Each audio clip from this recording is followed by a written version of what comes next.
Good morning, everybody. I hope everyone is awake after the grand dinner reception last night. Did you guys see the camels yesterday? Did anybody see? I saw some of them on the road from Dubai till here, and I was like, great, tourism is everywhere. So I think yesterday you had a full day of event, conversations, meetings, so all the formalities are kind of done. We know each other, we've spent time, we've had wine together at the dinner reception, caught up on not so formal conversations as well. So today we'll start from that point on, which means no formalities. The day is for all of us here to engage, to talk, to find out newer ways to reconnect the world sustainably. Travel and tourism is all about sharing stories. It's all about meeting new people, seeing new things, gaining experiences, and then sharing it with the world. And you guys, we just report on it. You guys are the ones who help people reconnect around the world. So I won't take much of the time doing fancy things. Let's just start the day. And for opening remarks, I have Peter Simon to give his opening remarks. He's the chair at PATA. Peter. I remember his shirt from last night. And you have your shoes on, like Paul said.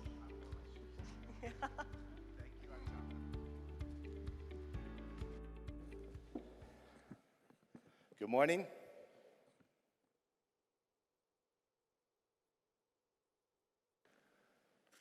It's quiet.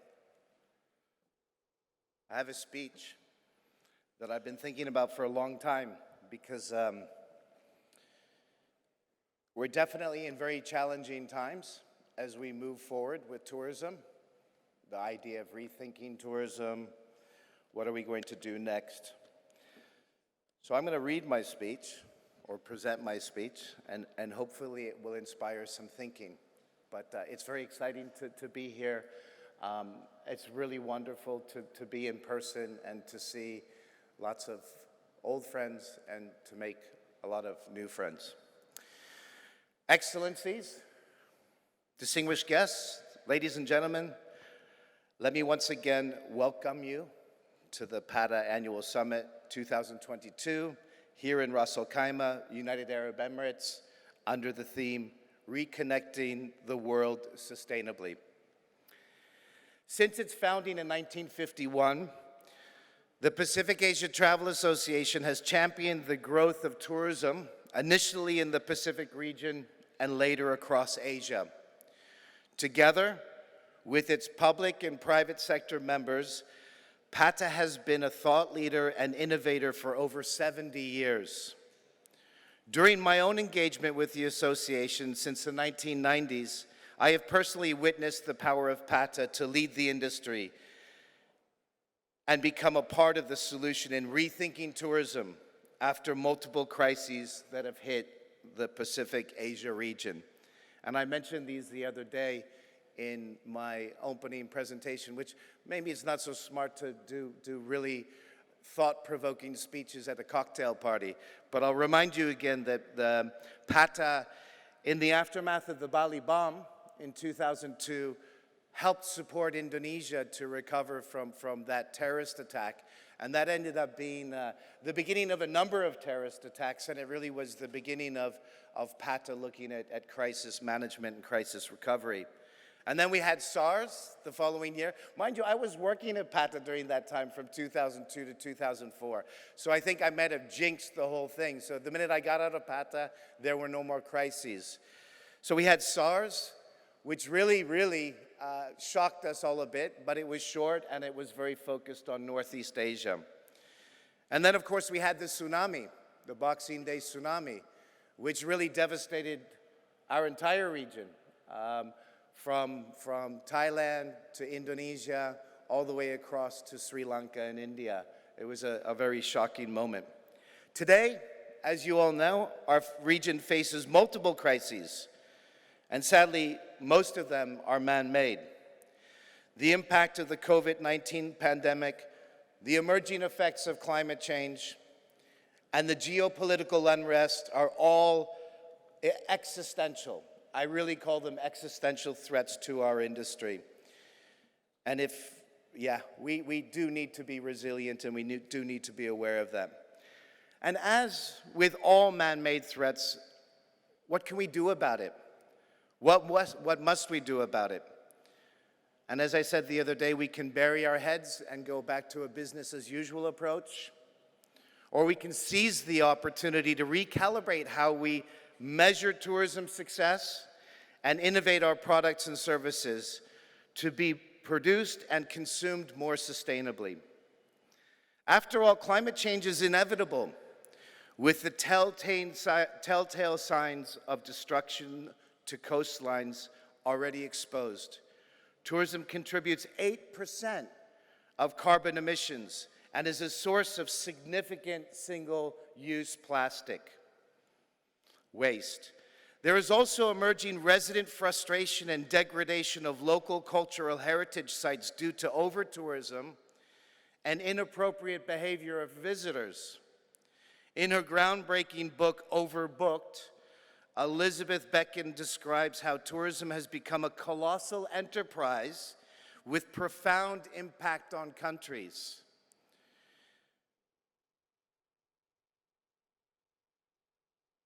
The environment and cultural heritage, and suggests that tourism is one of the largest and potentially most destructive enterprises in the world.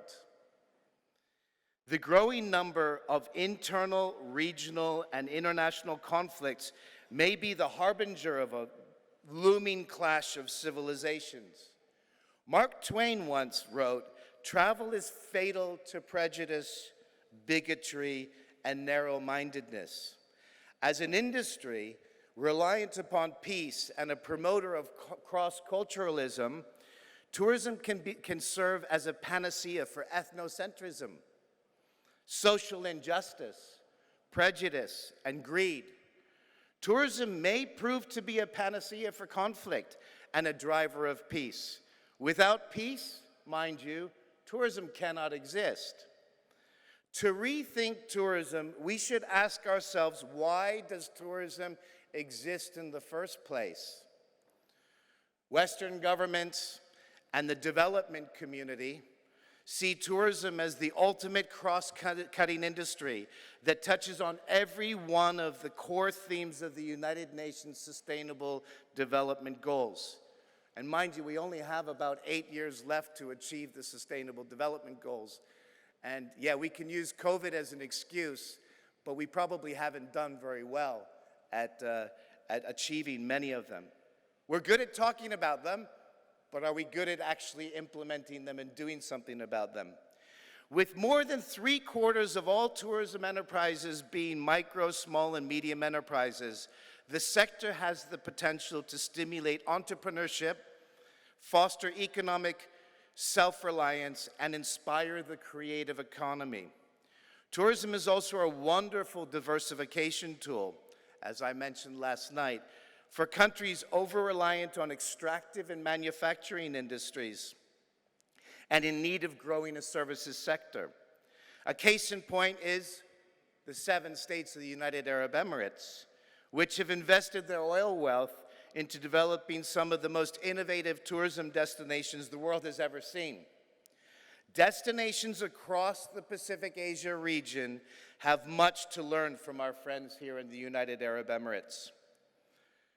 On September 27th, on the occasion of World Tourism Day, the United Nations World Tourism Organization gathered thought leaders of global tourism in Indonesia to unveil the Bali Declaration, with short-term priorities aimed at restoring pre-pandemic arrivals and spending, and in the medium term, focusing on human capital, digital adaptation, a whole-of-government approach, evidence-based, data-driven policies, promotion of new products and destinations, private sector investment, and transitioning towards a green travel and tourism economy.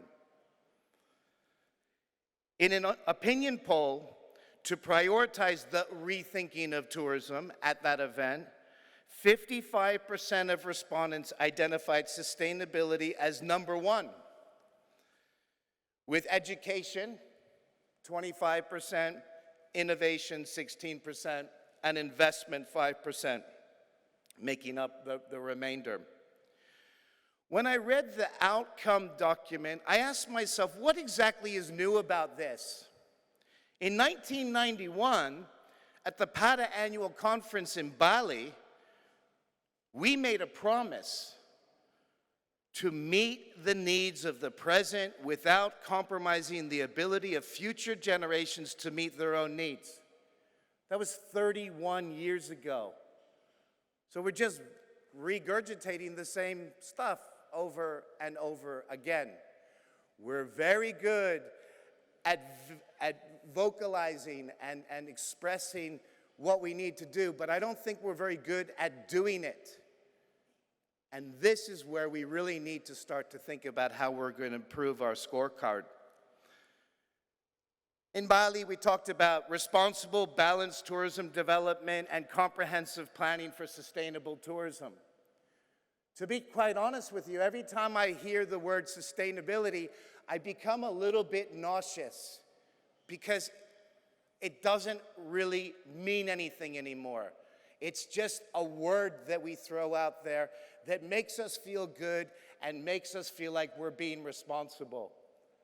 But if we don't do something about this existential threat that is in front of us, we're not going to have an industry in 31 years going forward. And we can't talk about the Ras Al Khaimah promise or the Bali promise or whatever, because our tourism industry is not going to have the resources that it relies on, the environment, and so on and so forth. So as I said, 31 years on, one could conclude that we failed to keep our Bali promise. And perhaps the United Nations World Tourism Organization will also fail to maintain their Bali commitment. We can't afford to make the same mistake twice, given our precarious operating environment and myriad of previously mentioned existential threats. So what should we do? And more importantly, what can PATA do? And what must we do?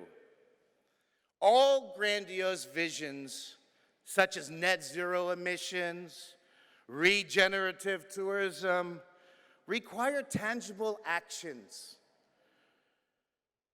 Here are some thought prompters, in no necessary order, for ongoing debate and dialogue between government, industry, civil society, and development partners. The first one I'd like to talk about is visitor vows, or pledges, or house rules. There is said to be a pandemic effect that may have finally tipped sustainable travel intent into impactful action, in which visitors seek responsible tourism products and services in their purchase decisions. If this is true, it's an opportune moment to ask visitors to promise to act sustainably and responsibly. The Palau Pledge, wherever my friend is from Palau, I promised you I would mention Palau, is a great example of this demand-based approach to sustainable tourism. If customers demand more climate change-friendly approaches to tourism, the tourism industry will be encouraged to rethink and re-engineer products and services to be more sustainable, economically, culturally, and environmentally. PATA could develop the framework for such an initiative and advocate across its government members to adapt the approach. PATA could also share the good practice from its member, Palau. My second point, we need to change based to led in community-based tourism. Let's stop talking about community-based and embrace community-led tourism. After all destinations are home to people and communities. A nice place to live is a nice place to visit. And visitors come and go, but residents stay.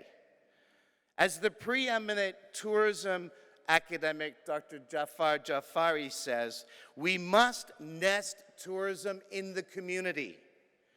Perhaps the time has come to advocate for a bottom-up approach to tourism development that is imagined, operated, governed, and led by the community. All the rich culture and heritage of Asia-Pacific region, indeed right here in the Middle East, rests in the concept of balance.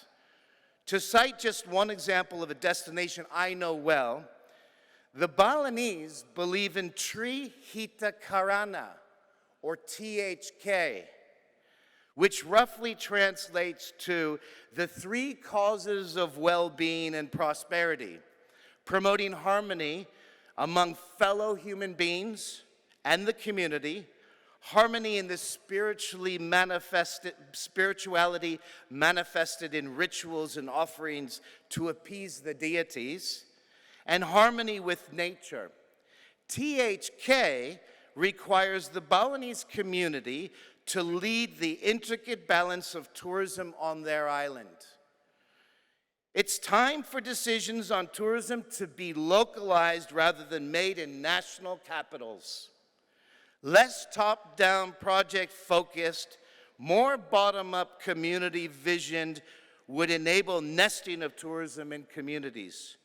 Perhaps it's time to listen more to a new breed of CEOs, community executive officers, not chief executive officers.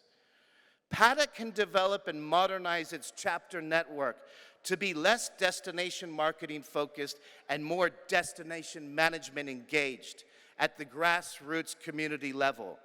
PATA could also share good practice examples from members like Timor-Leste, where a faith-based tourism association has been established to advance the UN's sadly neglected Alliance of Civilizations agenda and alleviate what veteran travel industry journalist and my good friend Imtiaz Mukbil says, the other global warming.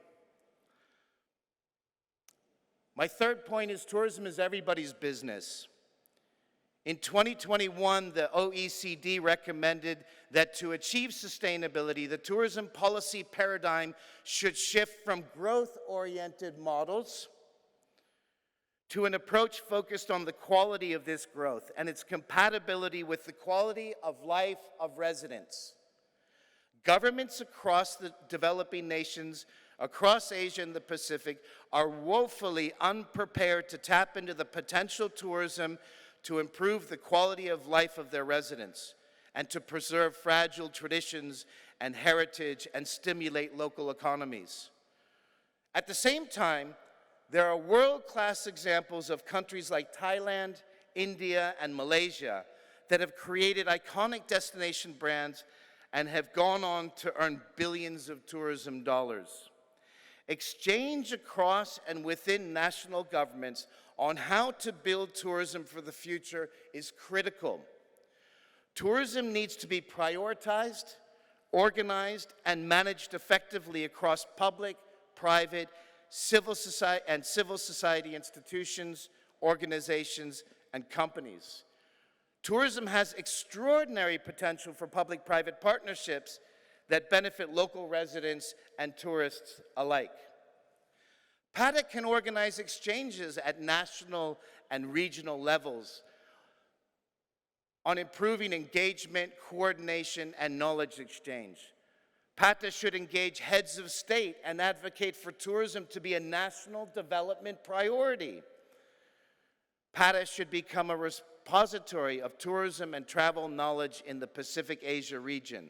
PATA should help recalibrate tourism success metrics. Perhaps most important, we need to learn to speak truth to power and mobilize to neutralize man-made risks and threats before they become crises. In the rapidly growing health and wellness sector, this is known simply as prevention before cure.